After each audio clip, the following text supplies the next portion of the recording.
আজকে আমার এখানে কোনো পূর্ব নির্ধারিত কর্মসূচি ছিল না।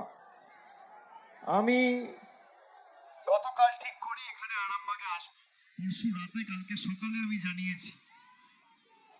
আমি আজকে হরিণঘাটা থেকে সভা শেষ করে যখন ধনেখালি যাচ্ছিলাম তখন হঠাৎ খবর পেলাম এখানে আমাদের নির্বাচিত সাংসদ, একজন তপশিলি জনপ্রতিনিধি মিতালি বাগের উপর যেভাবে সিপিএম হাড়মাদরা চড়াও হয়েছে, তাকে বাঁশ দিয়ে তার গাড়ির কাঁচ থেঁতলে ভেঙে দিয়েছে, তার শরীরের বিভিন্ন জায়গায় কাঁচের টুকরো ঢুকে বিভিন্নভাবে হাতে পায়ে কোমরে চোট লেগেছে। তিনি হাসপাতালে ভর্তি। আমি মেডিকেল কলেজ হাসপাতালে তাকে দেখতে গেছিলাম। আমি এখানে আজকে খালি তৃণমূলের হয়ে ভোট চাইতে আপনাদের কাছে আসিনি।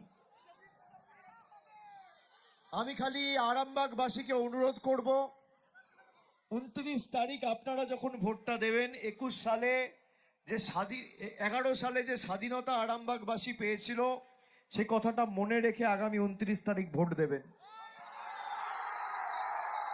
2001, 2004, 2006, 2008 পঞ্চায়েতেও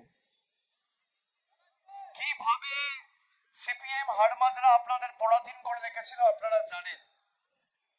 আমার এখনো মনে আছে 2008 সালে যখন রাজ্যে পালা বদলের হাওয়া তৈরি হয়েছিল, তখন এই আরামবাগে 3টে আসন সংখ্যা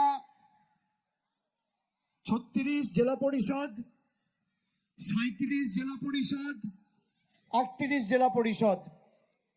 36 নম্বর আসনে ভোট পড়েছিল 44,000, সিপিএম পেয়েছিল 40,000।